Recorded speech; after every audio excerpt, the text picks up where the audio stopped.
Hello, hello, hello. This is Gresh from the I Am CEO podcast. I have a very special guest on the show today. I have Jennifer Tamborski of Virtual Marketing Experts. Jennifer, it's awesome to have you on the show. It is fantastic to be here. Thanks for having me. No problem. Super excited to have you on. And before I jumped in, I want to read a little bit more about Jennifer so you can hear about all the awesome things that she's doing. And Jennifer is a digital marketing strategist and CEO for Virtual Marketing Experts. Jennifer loves teaching business owners the skills and strategies they need to create, build, and grow profitable online businesses. Jennifer and team of experts work with 6 and 7 figure coaches, consultants, and online course creators to grow their businesses, remove marketing overwhelm, and increase their revenue and scale their impact. Jennifer, are you ready to speak to the IMCO community? I am ready. Awesome. Well, let's do it then. So, to kind of kick everything off, I wanted to rewind the clock a little bit, hear a little bit more on how you got started, your CEO story, would let you get started with all the awesome work you're doing. Yeah. My story actually started, I guess, around 15-ish years ago. I actually started as a virtual assistant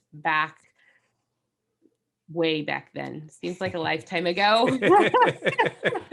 And I started working as a virtual assistant because I had little kids and I needed to be able to be home with them or I wanted to be able to be home with them, but still be able to bring in some income into my business.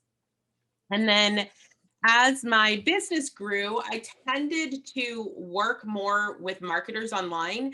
At the time, I mean, I know it doesn't seem like that's that long ago, but internet wise, it's like a lifetime Yes. ago. 15 years ago, the internet was still pretty young, but marketers really saw the potential of it on how you could grow your business online. So I was working with a lot of them and spent, probably 10-ish years working and learning the whole ins and outs of marketing. And then when my kids hit school, I decided to really step into the CEO role and kind of grow my business and focus on that area of business that I loved the most, which was marketing. Nice. Yeah. And it makes so much sense. And like you said, technology, it moves really, really fast. And definitely digital marketing is a part of that. So just to kind of see the growth, I imagine is pretty remarkable from the last, couple of years. But I love that, you have that and you had the opportunity to be with your family. And then as it grew, and you started to step into that role and you saw a potential gap, it sounds like you were able to kind of fulfill that. Yeah, it's been really amazing. And I was actually listening to somebody this morning talking about Facebook ads, and I'm always learning and expanding my knowledge on that. And one of the things that she had said was that she started 6 years ago, which didn't seem like a long time, but in Facebook land, 6 years ago was like the birth, Mhm. especially when it came to ads. So it's a whole every year there's just like this whole shift and change when it comes to online marketing.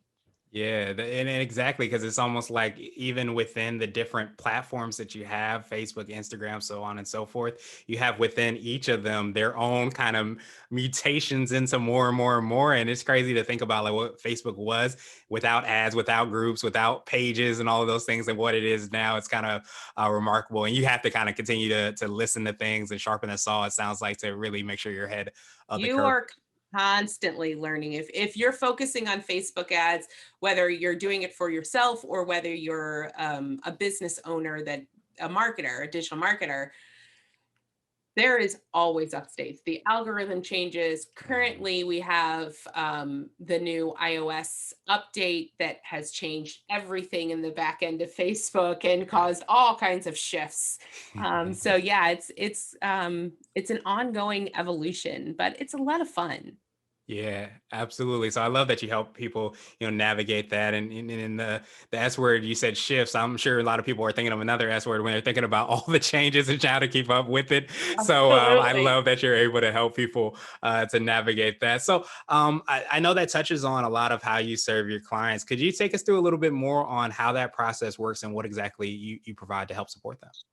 Sure. So I primarily work with 6 and 7 figure coaches, consultants, and online business owners. We really help them oftentimes develop a digital marketing strategy, but then we help them to implement it because the implementation is where most business owners tend to fall back. So we offer full done for you. I like to call it done with you because there is an interaction when it comes to your marketing services for our clients. Primarily sales funnels and Facebook ads are what we focus on. Yeah, that makes so much sense. I love that you said, done with you. I've heard somebody, I think they were on the show that said it's not DIY, it's DWI, done with you. And really understanding that your marketing is a lot of times a reflection of what you're doing, things in ways that you see your business kind of growing, expanding. It's so important to have that back and forth, it sounds like, so that you're able to correctly articulate that and showcase that. Absolutely, absolutely. Marketing should be a relationship building tool, right? Mhm, That's what, in my business I correlate marketing to dating because everybody kind of understands dating process and the mhm. steps you go through to form a relationship. And if you look at your marketing in that same kind of vein, it makes it not only more comfortable for you, but it makes it easier when you're looking at it as building a relationship with your audience and with your ideal client rather than trying to trick somebody or, I mean, there are always those marketers out there that you're like, kind of like that used car salesman kind of Yeah. marketer, right? Yeah. That's not where you want your business to be. You want your business to be the people that come to you and they're like, yeah, I get you. I am that person that you're speaking to. Yeah, that makes so much sense that you're basically providing a solution that they're looking for. You're able to communicate to them directly. And I love that analogy because a lot of those used car salesman marketers, sometimes they'll ask to get married on the first date, and you don't want to necessarily do that. You want to gradually move into that if that is the right move. So I love that analogy. Absolutely. It is so true. That is the biggest mistake that a lot of people make, even in Facebook ads, right? They're asking Mhm. for a relationship before people know who you are. Right. Exactly. That makes so much sense. And so, would you consider that to be what I call your secret sauce, which is something you feel kind of sets you apart and makes you unique? It can be you or your organization. Is it that ability to understand kind of like the nuances of market and be able to kind of communicate that and translate that into all the work that you do? I absolutely do. I think there are two things that kind of set us apart. One, I care about my clients' businesses almost as much as they do. And Hmm. everyone on my team is like our goal is to make our clients successful. That is at the core of it, what we want to do. But secondary to that, I think it's also being able to break down marketing into understandable pieces, into things that I can explain to my clients what they need and why they need it so that they're more comfortable doing it. Yeah, that's absolutely huge. And you used the relationship word, before. And I think and a part of any good relationship and that partnership that you kind of spoke to where you support your clients is really about not just communicating to be heard, but communicating for people to understand. And I think a big part of that is being able to understand like how can, my client or my coach or my consultant, whoever you're working with, understand exactly what it is that we're doing and why this is important. And I think that's definitely an art to be able to communicate that and translate that for them to understand. Yeah, it absolutely is. I actually did a podcast recently that I call the heart and science of marketing Hmm. because marketing is both the heart aspect is all about the relationships, and the science aspect is really understanding all of the numbers and what's working and what's not. And being able to blend the two is really where we come in. Yeah, absolutely. That intersection is rare. So I love that you are able to do that, for yourself and for your clients. And so I want to just switch gears a little bit. And I want to ask you for what I call a CEO hack. So this could be like an app, a book, or a habit that you have, but what's something that makes you more effective and efficient? So I would say being incredibly organized, right? One of the things that I think people forget on the online world, like when we were in offices, when people, I mean, it hasn't been that long ago since people were in office buildings, but It feels like it sometimes. right? But when we're in offices and we have paper and there's filing cabinets and all of that kind of stuff, you can easily reach for and grab something. Look at your online information, your online sources the same way, being incredibly organized about how you file things away online makes it so much easier to go out and go, I need information on XYZ. Oh, there it is.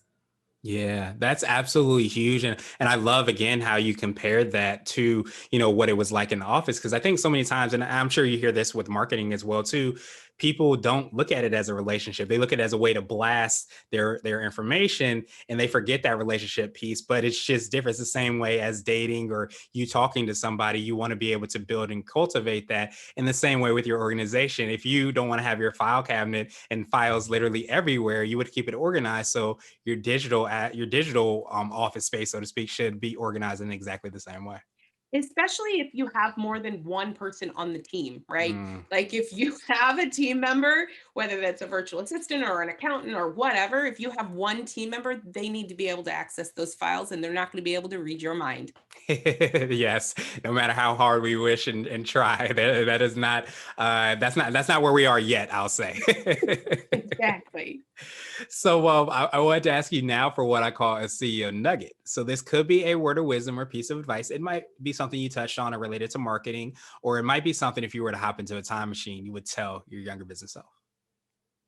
So I think there's two pieces of nuggets that I would give. One, always have a coach or mentor who help you along in your business. Quite often, we're in our business, we can't see where the gaps are, where the issues are, and having a coach or a mentor being able to kind of look over our shoulder and help us along that aspect really helps you to get your business further faster. And the second thing in marketing, do it faster than you think you should. Hmm. That's the one thing about marketing. People wait and they're like, I will market when blah, blah, blah. Reality is that marketing is the number one piece of your business that you can't wait on. Yeah, that makes so much sense. I absolutely love, that last point, especially. I love both of those nuggets, but it kind of sounds like I always say you should always be marketing even when you have business and opportunities because you never know, what's to come, what's going to happen, what client may retire or they decide that they want to move another way or whatever might happen. But if you're always marketing, you're always kind of keeping that funnel, so to speak, open, it sounds like. Absolutely. Absolutely. And that's the biggest piece. So many people, especially in the coaching industry, they'll either have 5 clients and then they're great. They have 5 clients and then one client rolls off and then it's like feast or famine, right? It's this Yeah. up and down market. If you're marketing consistently for the entire time, you don't have that roller coaster. You're more at an even plane, which hopefully is just going up rather than straight across. Um, and that really allows you to continue to grow and scale your business and sometimes pivot because Mhm. sometimes like we've had in the last year with COVID, there's been times where businesses were like, oh my, I need to pivot what I'm doing. Yeah, absolutely. And I feel like that, and I don't know if you feel that exact same way. I feel like that ties into that first nugget that you spoke to too, because I think so many times we're kind of going and moseying along in our business. We have the 5 clients that we need to have, but we don't think about, oh, if this client leaves, if this client retires. And so many times, because we're so close to it, we need that outside perspective, those fresh eyes, though that insight and experience to be able to give us that advice so that we can make those decisions before it turns into that roller coaster ride that entrepreneurship sometimes is anyways. Absolutely. That is so true. Yeah, awesome, awesome, awesome. So now I wanted to ask you my absolute favorite question, which is the definition of what it means to be a CEO. We're hoping to have different quote unquote CEOs on the show. So Jennifer, what does being a CEO mean to you? So for me, a CEO is being able to see the whole picture of your business and being able to move your business in the direction that you want. Really having that vision of what's next and being able to move it in that direction. It also means being a leader. Sometimes that's just leading yourself because there are Mm. CEOs that are just single people, but it's about leading yourself or a team in that right direction. Yeah, and that's absolutely huge. I think so many times we don't see all the kind of different pieces that are in place whenever we're making decisions or not making decisions. But I don't know if you feel that also too, like as we talked about in the Nugget, that mentor or coach can also, while not necessarily being an employee, is a vital piece to you going in the right direction. So I almost feel like those things that sometimes we don't see within our business that are affecting it and can be impacted, we have to be the leaders in all of those different aspects so we get to where we want to be. Absolutely. Absolutely. Awesome, awesome, awesome. Well, Jennifer, truly appreciate that definition. And I appreciate your time even more. What I wanted to do is just pass you the mic, so to speak, just to see if there's anything additional you can let our readers and listeners know. And of course, how best they can get a hold of you, find out about your podcast, and all the awesome things that you're working on as well. Awesome. Thanks so much. So I think we gave them a lot of quick nuggets on here. When you're marketing, focus on the relationship first. Focus on who your ideal client is and how you want to connect with them, because that is the biggest piece of marketing that can really move your business forward. If you want to get in touch with me, you can reach me at virtualmarketingexpert.com, and you're welcome to join me on my podcast, Marketing Matchmaker. Awesome, awesome, awesome. Thank you so much, Jennifer. We will have the links and information in the show notes as well, too, so that everybody can follow up with you. But yes, relationships are everything online and offline. So I appreciate you, helping people do that, reminding us of that, because I think, especially during times like this, that connection piece and those relationships are huge and vital for so many different ways. So I definitely appreciate you for putting that at the forefront and reminding us of us to put it at the forefront as well, because it's absolutely huge. So thank you again. Thank you for having me. It's a lot of fun.